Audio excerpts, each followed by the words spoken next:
September 11, 2007 was a Tuesday. In the Morrow household on Bel Air Circle in Clearwater, Florida, it began the way most Tuesdays began in September, the particular organized chaos of a school morning, lunches assembled, backpacks located, the specific negotiations over bathroom time that a family of three conducts without ever quite resolving. Diane Morrow was 41 years old that morning. Her daughter Claire was 17, a junior at Clearwater High, a cross-country runner with a grade point average her teachers described as deceptively effortless, as if the work she put in happened somewhere no one could see. Her younger brother Marcus was 14, and at the age where he communicated primarily through grunts and the strategic placement of his body in doorways other people needed to use. Claire left for school at 7:23 in the morning. Diane remembered the time because she had been watching the clock, running late herself, and had registered Claire's departure with the half attention of a woman with too many moving parts in her morning. She had called out something drive safe, have a good day, something ordinary and unremarkable, and Claire had said something back that Diane would spend the next 16 years trying to reconstruct with certainty and never quite managing to. The door had closed. The car had backed out of the driveway. And that was the last time Diane Morrow saw her daughter. Except it was not quite that simple. The last confirmed sighting of Claire Morrow was not at 7:23 in the morning. She had attended school that day. This was established within the first 48 hours of the investigation with the thoroughness that the potential disappearance of a minor produces. Her teachers remembered her in their classes.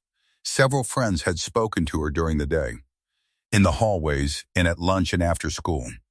She had attended cross-country practice in the afternoon, finishing her usual route, a 5-mile circuit through the neighborhoods adjacent to the school grounds that the team ran 3 days a week. 3 of her teammates had seen her walking toward the parking lot at 4:47 p.m. One had waved. Claire had waved back. None of them had seen anything that registered as unusual. She had not driven home. Her car was found in the school parking lot the following morning, locked, with her backpack in the back seat and her phone on the passenger seat, plugged into the charger she kept permanently attached to the outlet by the driver's seat. She had walked away from the parking lot on a Tuesday afternoon in September and had not been seen again. That sentence, "had not been seen again," would sit at the center of Diane Morrow's life for 16 years. She would return to it in the mornings before she was fully awake, in the evenings when the house was quiet, on the long drives she took sometimes in no particular direction, and in the doorway of a room in Dunedin that held the coordinates of the last morning Claire had been home.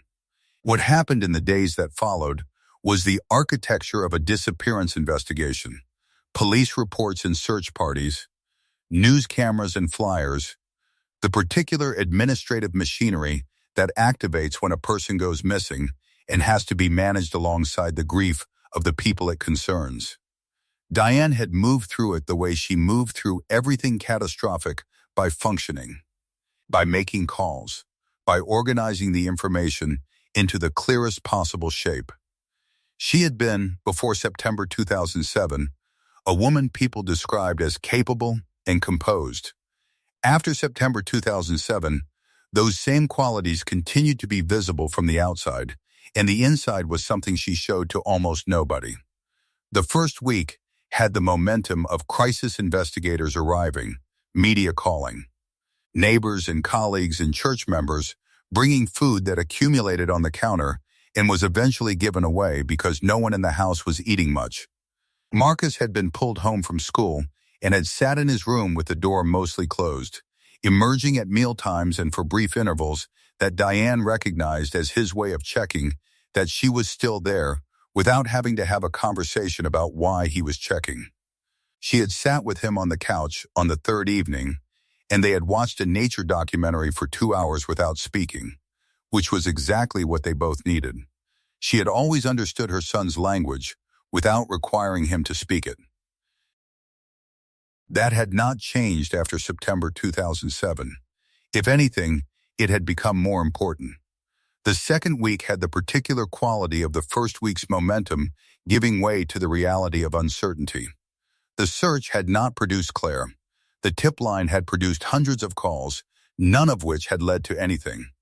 The television segment had aired and been shared and had produced more calls, none of which led anywhere.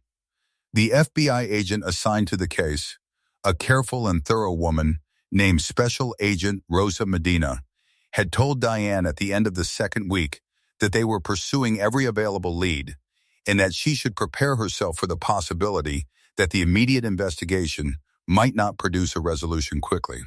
Diane had thanked her and gone home and stood in Claire's doorway for a long time and had made, without quite deciding to, the first of what would become a 16-year practice. She had not gone in. She had stood in the doorway and had looked at the room exactly as Claire had left it, and she had felt that the not going in was important, though she could not yet have said why. The investigation pursued 3 lines in parallel. The first was foul play, the possibility that Claire had been taken from the school parking lot by someone, a theory supported by the deliberate abandonment of her car and phone, objects a 17-year-old in 2007 would not voluntarily leave behind. The second was voluntary disappearance, the theory investigators were required to consider, and that Diane refused to accept. With a steadiness everyone who knew her recognized not as denial, but as accurate knowledge of her daughter. Claire had not been in crisis. She had not been fighting with her family, struggling at school, or involved in any relationship that investigators could identify as dangerous or unstable. She had been a 17-year-old girl on a normal Tuesday who had simply ceased to exist between the school parking lot and the house on Bel Air Circle. The third theory took longer to surface and was more difficult to investigate, that Claire had encountered someone in that parking lot whom she had known well enough to get into a car with voluntarily. This theory had never been resolved. It remained, 16 years later, the most probable and the least provable explanation for what had happened that afternoon. The investigation at its height had involved 15 investigators across 2 agencies. Search teams had covered a 50-mile radius from the school. Claire's photograph had appeared on local news, on national databases, on the kind of institutional materials that families learn to distribute with the mechanical persistence of people who understand that saturation is the only strategy available when evidence is absent. The tip line received over 400 calls in the first month. Each was followed up. None produced actionable information. By the end of 2007, the investigation had produced no physical evidence of what had happened to Claire Morrow after 4:47 p.m. on September 11th. By the middle of 2008, the active investigation had contracted to a single detective managing a full caseload. By 2010, Claire Morrow was formally classified as a cold case. Diane had not accepted the dormancy. She had continued calling the cold case unit every 6 months for the first 5 years, then once a year, then whenever a tip surfaced that seemed worth pursuing. 4 times in 2012. Twice in 2015, when the case was briefly reopened. Once in 2018, when an anonymous caller left a voicemail describing a young woman in Montana who matched Claire's description, a lead that went nowhere but took 4 months to fully exhaust. Each dead end had cost her something she had stopped naming, because naming made it heavier. She paid it and kept going, which was the only available option, and the one she had chosen from the beginning without ever quite deciding to. Claire Morrow had been, by every account that investigators and Diane assembled over the year, a particular kind of person, the kind that is harder to describe than to recognize. Her cross-country coach, a woman named Bev Torres, had told investigators that Claire ran the way some people argue, not to win exactly, but to find out where her own edge was. She was not the fastest on the team. She was the one who, at mile 3 of a 5-mile race, when other runners were beginning their calculations about what they had left, seemed to be just beginning to pay attention. Her English teacher, Mr. Caldwell, had described her in similar terms from a different angle: a student who came to class having already thought about the text, who asked questions that were one step ahead of the discussion, who had the particular quality of being simultaneously in the room and slightly beyond it, as if she were attending to two things at once and doing both well. Her best friend, Josie Carver, described her most simply. She said Claire was the kind of person who remembered everything you told her, not because she was trying to, but because she was actually listening. That is rarer than it sounds, Josie said, and it is the thing she missed most. Her mother described her last, and differently from all the others, not as a quality or a characteristic, but as a physical fact. She said, Claire had a way of holding her head when she was concentrating, slightly tilted to the right, a little bit like a question mark. She didn't know she did it. I never told her. I was afraid she would stop if I told her. Claire had been dating a boy named Travis Edgerton for 4 months before she disappeared.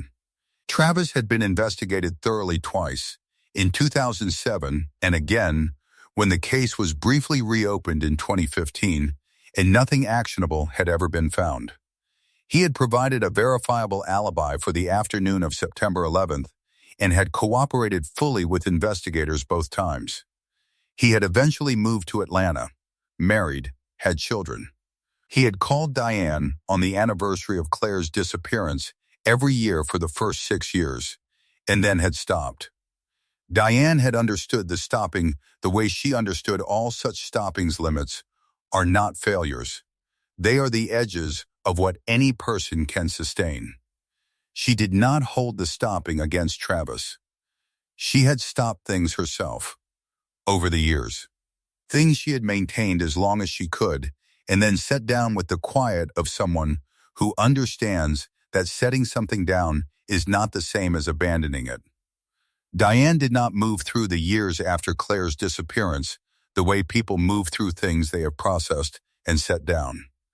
She moved through them the way people move through weather continuously, with the particular attentiveness of someone who has learned that conditions can change without warning.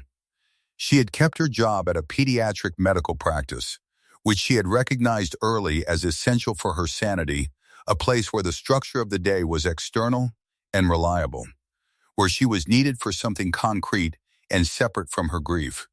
She had raised Marcus, who had been 14 when his sister disappeared, and who had grown into a careful, private young man who carried the absence of Claire the way he carried everything else, inwardly, without announcing it. He and Diane had worked out over the years a different language for it, the way they marked Claire's birthday, the way they paused on September 11th, the way a particular song on the radio or a particular stretch of highway could produce a silence between them that required no explanation.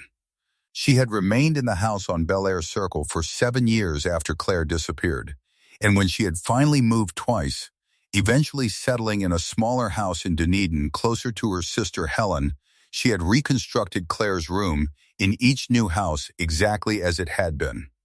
Every object in its position. The app chemistry textbook open on the desk to the page Claire had been reading. The half-finished friendship bracelet on the nightstand. The strands mid-weave in the configuration Claire's fingers had left them. The cross-country shoes by the door. Moving the room across 3 houses had required more care than moving anything else she owned, which she had accepted without thinking about it much, because the alternative, packing it into boxes. Wrapping the objects individually, breaking the arrangement, had felt like dismantling something she did not have the authority to dismantling. The first move, from Bel Air Circle to an apartment in Safety Harbor in 2014, had been the hardest. The room at Bel Air Circle had accumulated 7 years of her daughter's absence into its particular configuration.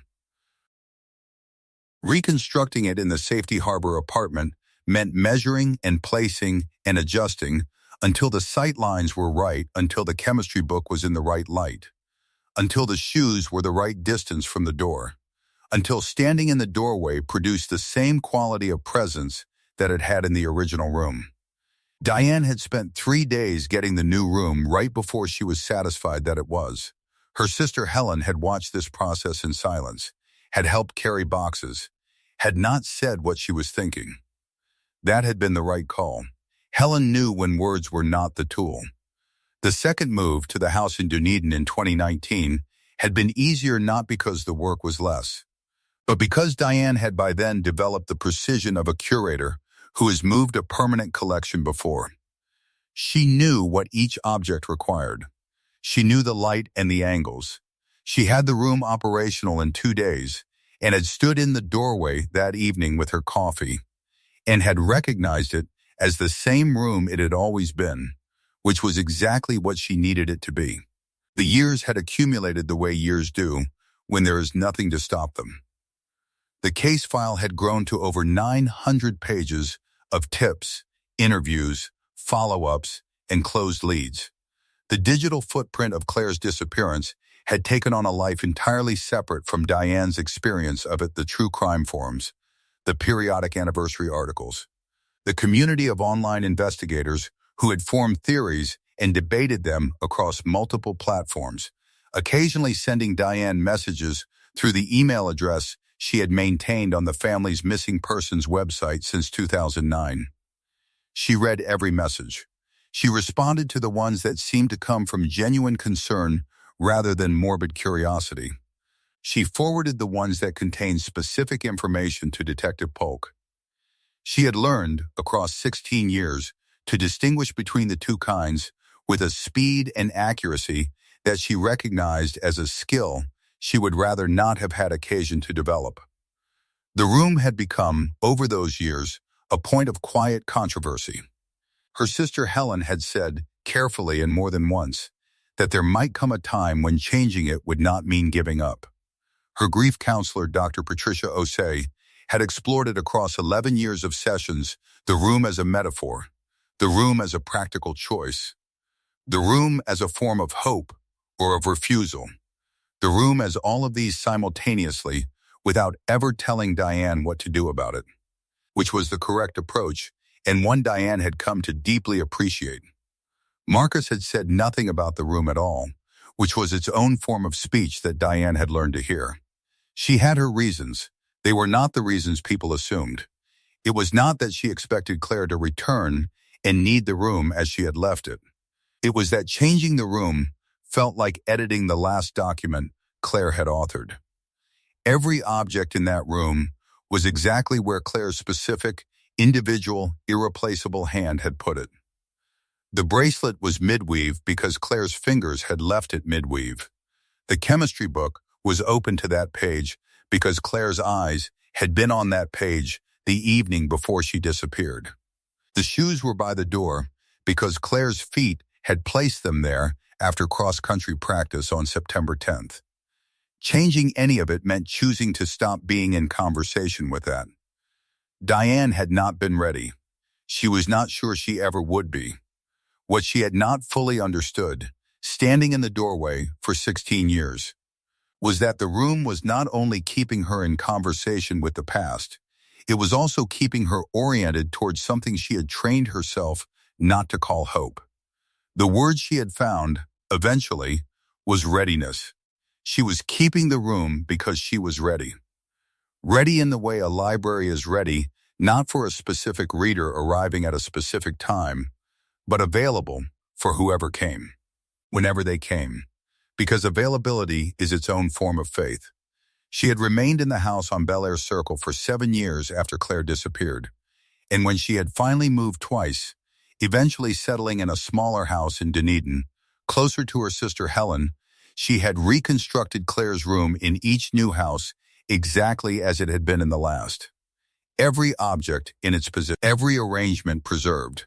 The app chemistry textbook open on the desk to the page Claire had been reading. The half-finished friendship bracelet on the nightstand, the strands midweave, held in the configuration Claire's fingers had left them. The cross-country shoes by the door. These were the coordinates of the last morning, September 10th, 2007, the day before she disappeared, and Diane had maintained them across 3 houses in 16 years with the precision of someone preserving something whose value she could not fully articulate, but whose importance she could not question. The room had become, over the years, a point of quiet controversy in her life. Not with investigators, who had processed everything in it and left it as they found it. With the people who loved Diane. Her sister Helen had said, carefully and more than once, that there might come a time when changing the room would not mean giving up. Her grief counselor doctor, Patricia Osei, had explored the room with her across 11 years of sessions without ever telling her what to do about it, which was, Diane had come to understand, the correct approach. Marcus had said nothing about the room at all, which was its own form of speech. Diane had listened to all of it and had left the room exactly as it was. She had her reasons, and they were not the reasons people assumed. It was not that she believed Claire was coming home and would need the room as she had left it. It was that changing the room felt like editing the last document Claire had authored. Every object in that room was exactly where Claire's specific, individual, irreplaceable hand had put it. The bracelet was mid-weave because Claire's fingers had left it mid-weave. The chemistry book was open to that page because Claire's eyes had been on that page. The shoes were by the door because Claire's feet had placed them there. Changing any of it meant choosing to stop being in conversation with that. Diane had not been ready to stop. She was not sure she ever would be. What she had not understood, standing in the doorway of that room for 16 years, was that the room was not only keeping a conversation open with the past, it was also keeping her oriented toward the possibility of something she had trained herself not to call hope. She had a word for it, eventually, that she found more accurate. Readiness. She was keeping the room because she was ready. Ready in the way that a library is ready not for a specific reader, but for the right one, whenever they came. The vanilla lotion on the nightstand had run out in 2014. Diane had replaced it once, with a different brand that was wrong in ways she could not name but could not ignore, and had eventually removed the new bottle and left the empty original one in its place. By 2023, the faint trace of vanilla that remained in the room was imperceptible to anyone else. To Diane, it was her daughter. The years between 2007 and 2023 contained, for Diane Morrow, the complete curriculum of what it means to carry an open question across decades. The first year was learning what impossible meant in daily life, learning that impossible did not preclude functioning. Cooking dinner, driving to work, attending Marcus's school events, remembering to water the plants. The second year was learning that the first year had been easier in some ways because it had been full of the momentum of active searching, and that the second year's quieter grief was in some ways heavier. The years after that were a long education in the particular endurance required when an answer is not coming on any predictable schedule and life must be lived in the meantime, in full. Because the alternative, pausing everything until the answer arrived, was not available to a woman with a son and a job and a family and the daily requirements of a life that would not suspend itself for her. Convenience. She had not been defined by the grief. This was something people found occasionally surprising, as if surviving a catastrophe without being visibly destroyed by it was in some way a failure of the appropriate emotional response. She had been shaped by it the way any sustained force shapes the thing it acts on, but she had not been reduced to it. She had raised Marcus. She had become, in the online communities for families of missing persons, a quiet and reliable presence who understood from the inside what she was talking about, and who gave practical advice without ever minimizing the weight of what people were carrying. She had built a life that was real and full and genuinely hers, and the open question at the center of it had not negated any of the rest. It had simply been there, every day, alongside everything else, the job and the sister and the friends and the son and the room with the shoes by the door present, without demanding to be acknowledged, the way the most significant things often are. What she had not been able to stop doing was watching for Claire's particular way of holding her head. In strangers in parking lots, in women crossing the street ahead of her, in the background of news footage that sometimes showed crowds. She did not do this consciously. It was simply how her eyes had been recalibrated across 16 years of looking for one specific person in a world full of people who were not her. The recalibration was permanent. She had accepted this. It was one of the things the grief had made true about her, and she had decided, somewhere in the early years, that carrying the things the grief made true was less costly than trying to put them down. Her own high school was in Billings, Montana, where she had grown up, and she had attended that reunion in July, a separate experience that had been both more and less painful than expected, in the way that returning to the geography of your own youth always is when your life has gone somewhere your 17-year-old self could not have anticipated. The Clearwater High gathering in August was something she attended because Josie Carver had asked her to come. Josie had been Claire's closest friend since the 9th grade. From the first week of high school, when they had been assigned to the same lab group in biology and had discovered over the course of a frog dissection, neither of them had been prepared for emotionally. A shared dry humor that had become the foundation of a 4-year friendship and a 16-year correspondence with a mother. Josie was one of the people Diane had stayed in contact with across all 16 years, calling on Claire's birthday. Sometimes calling in between when something in the case moved, or when one of them simply needed to hear the voice of the other person who had loved Claire that specifically. Josie had remained in Clearwater, become a dental hygienist, married a man named Pete, and still cried every September 18th when Diane called without ever needing to explain why.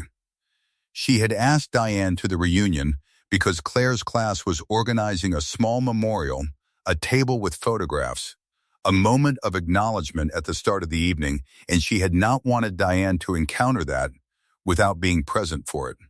Diane drove up from Dunedin on a Saturday afternoon, checked into a hotel 2 miles from the venue, and stood in front of the bathroom mirror longer than she needed to, doing the preparation a woman does before walking into a room full of people who know her specific catastrophe by name and face and will look at her accordingly, not unkindly, but unavoidably, in the way that grief marks the person carrying it for everyone who knows what they are carrying. Then she drove to the venue, found Josie in the lobby, and let Josie hold her without speaking, which was the correct form of greeting for what the evening was. The memorial table held photographs of Claire at 17 cross-country meets, school events, casual images that classmates had contributed from their own phones and albums, 17-year-old Claire frozen there while the people who had known her moved through the room at 33. Diane stood at the table for a long time. She looked at each photograph with the attention of a woman who has studied her daughter's face in images for 16 years and still, in each new one, finds something she has not seen before, some angle of light, some expression caught in an unguarded moment, some evidence of the specific and irreplaceable person her daughter had been. The evening moved in its way. Each conversation was a small ceremony of memory performed by someone who had known Claire and was offering what they had of her to the woman who had known her longest. Diane accepted each one and carried it the way she carried everything about Claire carefully, without complaint, as part of the ongoing work of keeping a person present when the person was absent. It was close to 10 p.m. when the photograph appeared. Tara Hinkle had been showing photographs on her phone, a road trip she and her husband had taken through Wyoming in 2019. She stopped on a photograph from a roadside diner outside Buffalo, the Powder River Cafe, which she mentioned because the peach pie had been remarkable, and because that stretch of Wyoming was beautiful in the way remote American landscape is beautiful when you know you may never pass through it again. The photograph showed the diner's interior, vintage license plates, pie under glass domes, the kitschy particular aesthetic of a highway stop that has been itself for long enough to become irreplaceable. In the background, slightly out of focus, partially turned from the direction of the camera, was a young woman at the counter. Josie saw it first. Josie, who had known Claire's face since they were 14 years old and had never stopped carrying it. She went very still. She said, "Diane." "Just the name." And Diane looked. The young woman in the background of Tara's photograph was approximately 33 years old in 2019, which was exactly how old Claire Morrow would have been. Her hair was different, shorter, darker than Claire's at 17. She was partially turned from the camera, but the line of her jaw, the angle of her shoulders, the specific tilt of her head when her eyes were on something in front of her, a habit so particular that Diane had spent 16 years noticing it in strangers and feeling the loss of it freshly each time. Diane Morrow had maintained a room for 16 years because she understood that the specificity of a person, not the general shape of them, but the bodily, physical, individual specific person was what she was trying not to lose. She had not lost it. She knew. She did not speak for a long time. The reunion continued around them, and Diane stood in it holding someone else's phone and looking at a low-resolution image of a diner in Wyoming, and something shifted inside her that she would later describe to Dr. Osai not as hope, but as recognition. The kind that is older than hope and does not require certainty to be real. She asked Tara for the photograph. Then she asked where the diner was. The Powder River Cafe. Outside Buffalo, Wyoming, on a 2-lane highway that connected a string of small towns across the northern plateau. Tara remembered it because the pie had been remarkable, and because that stretch of Wyoming was beautiful in the way remote American landscape is beautiful, when you know you may never pass through it again. She did not remember the young woman at the counter. Diane drove home to Dunedin on Sunday morning. She sat in her kitchen. She called Detective Sandra Polk, the Pinellas County cold case investigator who had held the Morrow file since 2019. She described what she had seen. She sent the photograph. Then she went to Claire's room and sat in the doorway, as she had hundreds of times across 16 years, and she looked at the chemistry book and the bracelet and the shoes. She sat there for a long time. Then she went to bed. What investigators found, working outward from the Powder River Cafe, came with the pace of cold case work, methodical, impersonal, moving through a chain of inquiries that took months and produced results in the incremental way that cold cases produce results, one lead opening into another, each connection requiring verification before the next could be pursued. The CAF's security footage from 2019 had been long overwritten, which was expected and was not a dead end, only a door that didn't open. The staff who had been working at the Powder River Cafe in the summer and fall of 2019 had turned over significantly in the 4 years since. The owner remembered nothing specific about a young woman matching the description. But the lead found another branch, the way leads do when they are real leads and not wishful thinking. A former waitress named Gretchen Pohl, tracked down in Cheyenne through a coworker's social media, recognized the photograph from the diner not visually, but by name. She had known, in Buffalo during that period, a woman whose first name was Claire, spelled with an E, she noted carefully. Having been corrected on this by the woman herself more than once, who had worked at a motel 2 miles from the cafe, and who had occasionally come into the cafe for coffee on her days off. Gretchen had a last name. She had the name of the motel. She had, because she was the kind of person who saved photographs on her phone without clearing them, a picture from a staff Christmas party at the motel in December 2018, not her party. She had been a guest in which the woman was visible and clearly photographed. She sent it to Detective Polk the same afternoon she was contacted, before Polk had finished explaining why she was calling. The young woman in the Powder River Cafe background and the young woman in the Christmas party photograph were the same person. Detective Polk, who had spent 4 years on the Morrow cold case file, and who had developed across that time the particular investment that investigators develop in cases they have carried long enough to understand from the inside. Looked at the two photographs side by side on her screen for a long moment before she called the DINA specialist. Then she called Diane. The DINA comparison, formally requested and processed through the standard channels, took 11 days. 11 days during which Diane Morrow went to work, came home, stood in the doorway of the room in Dunedin, and waited with the particular quality of waiting that she had mastered across 16 years active, without being agitated, present without being consumed. She had done this before, in the early years, when tips had produced leads that had taken weeks to exhaust. She knew how to wait for results she could not control. She knew how to keep moving while the waiting happened around her. It was one of the things she had become very good at.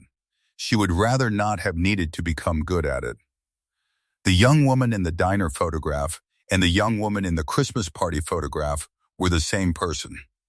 The DINA comparison took 2 weeks and confirmed what a mother and a best friend had understood in a hotel ballroom in Clearwater, Florida, on a Saturday evening in August. The young woman living in Buffalo, Wyoming, under the name Claire Malone, was Claire Morrow, 33 years old, gone since she was 17. Found, she was alive. She had built a life in northern Wyoming, across the years not one life but a succession of them, each more settled than the last, as if the structure of ordinary routine had been something she needed to learn from the outside, in rather than from a foundation she had been given.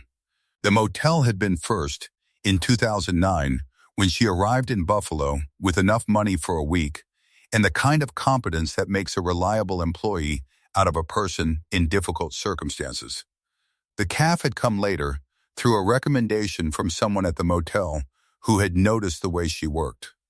The accounting firm had come later still, in 2016, when she had offered to fix some obviously wrong numbers on a part-time basis, and had found, by the following year, that the arrangement had become permanent, the way competence quietly becomes indispensable in small towns, where everyone knows what everyone else does and does not do well. She had friends in Buffalo, a small circle of people who knew her as Claire Malone, and who described her. When investigators contacted them, in terms that would have been immediately recognizable to Bev Torres and Mr. Caldwell and Josie Carver, attentive, dry humor, the kind of person who remembered what you told her without appearing to file it. She had a small apartment with a vegetable garden on the balcony, tomatoes, herbs, a small patch of green beans that produced more than she could use, and that she left outside her neighbor's door in paper bags during the summer because she had too many, and he liked them, and neither of them made a particular event of the transaction. She had, from the outside, exactly the kind of life she might have built anywhere, under any name. If the particular Tuesday afternoon in September 2007 had not redirected everything toward a longer route to arrive at essentially the same place. What had happened in the Clearwater High parking lot was something Claire recounted to investigators with the deliberate precision of someone who has rehearsed a difficult truth many times without an audience willing or able to receive it. The person she had gotten into a car with was not a stranger. He was someone connected to a part of her life she had not told her mother about, not from deception, but from a 17-year-old's instinct that some things are navigated privately until they require intervention. And by the time intervention had been necessary, she had been in a car moving away from Clearwater, and the distance had been accumulating in the way that distances accumulate when you are moving rather than standing still. The first months had not been voluntary in any complete sense. The years that followed had become, incrementally, something she had chosen or had begun to choose, which is a different thing, and the distinction mattered to her, and she was careful about it in the telling. The transition between those two states had been gradual and imprecise, and had required decisions a 17-year-old had not been equipped to make with full understanding of their long-term consequences. She had made them anyway, because there had not been another option she could see from where she was standing, and by the time other options became visible. The accumulated weight of the years made starting the conversation of return feel like a task she could not figure out how to begin. She had thought about her mother every September 18th, Diane's birthday, every December 12th, her own. She had thought about Marcus growing up without her. She had wondered about the room on Bel Air Circle, whether it was still there, whether her mother had been able to change it, whether the shoes were still by the door or had been packed into a box and put in storage or given to someone or simply thrown away. Because you cannot keep cross-country shoes by a door for 16 years when the person who wore them is not coming back. She had not known. She had not been able to ask. Not knowing had been, across 16 years, the form of loss that sat most quietly inside her, without ever quite leaving. Diane Morrow received the call on a Wednesday morning in October 2023. She was at work, at her desk in the pediatric practice, where she had spent the years since 2007, sustaining a professional life in parallel to the other one. She stepped outside and sat on the low concrete wall beside the entrance and listened. When Detective Polk had finished, there was a silence long enough that Polk said, "Mrs. Morrow, are you there?" And Diane said, "Yes, I'm here. I just need a minute." She took the minute. She looked at the parking lot in front of her, which was ordinary in the way that parking lots are ordinary on a weekday morning in October. She thought about the parking lot at Clearwater High in 2007, and the parking lot where she was sitting now, and the 16 years of ordinary parking lots between them, all the mornings she had walked across them on her way to work, while somewhere in Wyoming her daughter had been walking across hers. She sat with that for the full minute. Then she asked the only question she had left. She said, "Is she okay?" Detective Polk said, "She's okay." Diane went back inside. She told the office manager she needed to leave early. She drove home. She went to Claire's room. She stood in the doorway as she had stood hundreds of times across 16 years, the chemistry book, the bracelet, the shoes, the faint trace of vanilla that was and wasn't there. She looked at all of it. She had been keeping this room because she was ready, because the room was a form of readiness, because a library stays ready for the reader who has not yet arrived. The reader had arrived. The door Diane had been standing outside of for 16 years was on the other side of the word okay, and she knew what she needed to do. She walked into the room. For the first time in 16 years, she crossed the threshold she had only ever occupied the edge of, and she sat down on the edge of Claire's bed. She did not change anything. She did not move anything. She simply sat inside the room that had been waiting and let herself be in it. Marcus flew to Wyoming in November. He did not tell Diane until he was already on the plane, because he had known she would want to come and had understood, with the careful intuition he had developed over 30 years of being her son and 16 years of being the remaining child, that this first meeting needed to happen between siblings before it happened with a parent present. He called from the airport in Denver on his way back. He said, "She looks like you."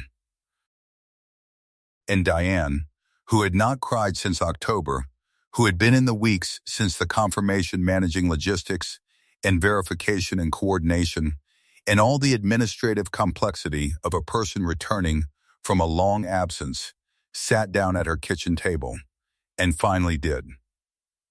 She cried for about 12 minutes. Then she stopped, because she had somewhere to be. The first phone call between Diane and Claire happened 4 days after the Dina confirmation was official. It lasted 47 minutes. Neither of them could have said afterward what exactly was covered in those 47 minutes, because the content was less important than the fact of it two voices in a phone call, a mother and a daughter. The distance between Wyoming and Florida, suddenly just a phone call, rather than 16 years of silence and a bedroom kept exactly as it was. They did not resolve anything in 47 minutes. They did not try to. They simply occupied the same phone call for 47 minutes, which was more than they had had in 16 years, and which was, for now, precisely enough. Josie Carver received a text from Diane the morning after the DINA confirmation was official. It said, "It was her." Josie sent back 2 words, "I knew." That was the complete exchange. Because some things between people who have been carrying the same weight for 16 years do not require more words than that. Both of them understood that more words would come later. In phone calls and conversations that had been waiting 16 years to happen. For now, 2 words were sufficient. Sometimes 2 words are exactly as much as a moment requires. Dr. Patricia Osai, who had sat with Diane through 11 years of sessions about a room and a bracelet and a pair of shoes and a chemistry book and the particular quality of waiting that does not know it is waiting for something specific, received a voicemail from Diane the evening of the confirmation. Diane thanked her. She said she would explain more at their next session. She said she was going to go sit in the room for a while. Dr. Osai, who had spent 11 years understanding exactly what the room meant without ever once telling Diane what to do about it, listened to the voicemail twice, and then sat for a moment at her own desk with her hands in her lap before she went home. The bedroom in Dunedin remains, as of the writing of this story, exactly as it has always been. Diane has not changed it. She has not yet decided what the room becomes now, whether it becomes a guest room, whether it becomes something else, whether the objects are eventually distributed between them as the conversation continues, and Claire decides what from her previous life she wants to carry forward. That is a decision that belongs to the future, which is a thing Diane Morrow has for 16 years managed very carefully not to think too much about. She thinks about it now. This is not a small change. For 16 years, the future had been a corridor she moved through without looking at what it led to, not because she had given up on it, but because looking too hard at what the future might or might not contain had been a form of expenditure she could not afford. Now the corridor has a door, and behind the door is something she cannot yet fully see but can hear. A voice on a 47-minute phone call. A daughter who is 33 years old and alive in Wyoming and has a vegetable garden on her balcony and remembers everything people tell her because she is actually listening. A daughter who held her head slightly to the right when she concentrated, and still does. A daughter whose face was in the background of a photograph taken at a diner in Wyoming in 2019 by a woman who was there for the peach pie and took the picture to document the kitschy decor and did not know what she was carrying home. The cross-country shoes are still by the door. The bracelet is still on the nightstand mid-weave, waiting for fingers or for the decision that the waiting is over. The chemistry textbook is still open to the same page. For now. What those objects become, and when, and by whose hands they are moved or completed or set aside, is not yet decided. It belongs to the conversation that has been going on for 47 minutes and will continue for as long as both people choose to have it. Josie Carver drove to Dunedin in December 2023 and spent a weekend with Diane. They did not talk exclusively about Claire. They talked about Josie's daughter, about a film they had both seen, about what was happening in Clearwater since Diane had left, about ordinary things that ordinary friends talk about over 2 days. But on Saturday evening, they sat in the kitchen with wine, and Josie said, "Can I see the room?" And Diane had led her down the hall and stood in the doorway beside her, and they had both looked at the chemistry book and the bracelet and the shoes without speaking for a minute, and then Josie had said, "You were right to keep it." And Diane had said, "I know." And that had been enough. Marcus came home for Christmas that year. He had not been in Claire's room since he was 14 years old, and it had been his sister's room rather than a room being kept for her. He stood in the doorway for a long time. Then he walked in, slowly, and sat down in the desk chair, not touching anything, and looked at the chemistry textbook and the bracelet and the shoes with the expression of a 30-year-old man encountering the preserved room of his missing 14 years ago sister and not yet knowing what to do with all of it. His mother stood in the doorway and watched him and did not say anything, because this was his room too, in a way his to encounter on his own terms, his to have feelings about that were not hers to manage. After a while, Marcus said she got a vegetable garden, and Diane said tomatoes and herbs apparently, and Marcus made a small sound that was not quite a laugh and not quite anything else, and they stayed in the room together for a little while longer. And then they went to make dinner. In the United States, there are tens of thousands of families living inside open questions that have been open for years. Some of those questions will never be answered. The cases will remain in cold case files. The tip lines will go quiet. The photographs on missing persons databases will remain where they are, while the families who put them there continue building lives around the absence at the center. Diane Morrow's story is not a guarantee of resolution. It is not proof that persistence always works or that keeping a room will bring someone home. It is one story, specific to one mother and one daughter and one reunion and one woman who went to a roadside diner in Wyoming for the peach pie and took a photograph that she did not know she was taking for someone else. What the story demonstrates is this: specificity matters. Knowing a person's specific form in the world, the way they hold their head, the line of their jaw, the angle of their shoulders is not a small thing. It is the thing. Diane Morrow kept a room for 16 years, not because she could not let go, but because she refused to stop knowing her daughter specifically. She refused to let Claire become general. She kept the coordinates of a specific person present and exact, across 3 houses in 16 years. So that when the moment came, when a photograph appeared on someone's phone in a hotel ballroom in August, she would recognize what she was looking at. She did recognize it. That is not luck. That is 16 years of paying attention. Some rooms are kept not from grief alone, but from a readiness that refuses to close. Some doors held open long enough eventually let someone through. Diane Morrow kept her daughter's bedroom exactly as she had left it for 16 years. She carried the specific coordinates of her daughter, the way she held her head, the bracelet midweave, the shoes by the door, not because she could not let go, but because she refused to let the specific become general. She refused to allow Claire to blur into the outline of a missing person rather than remaining, in Diane's knowledge of her, the irreplaceable individual she was. This is not a small kind of love. It is the most demanding kind, the kind that requires you to maintain precision across time without the thing you are being precise about. It is the kind of love that keeps a room and stands in its doorway and replaces the empty lotion bottle with the empty original, because the different brand is wrong in ways that cannot be articulated but are nonetheless real. The room did not bring Claire home, but it kept the conversation open until something else could. And when the call finally came, when a detective said the word okay, and the corridor had a door at the end of it, at last Diane Morrow walked into the room she had stood outside of for 16 years, sat down on the edge of the bed, and let herself simply be inside it. The cross-country shoes are still by the door. The bracelet is still on the nightstand. The chemistry textbook is still open to the same page.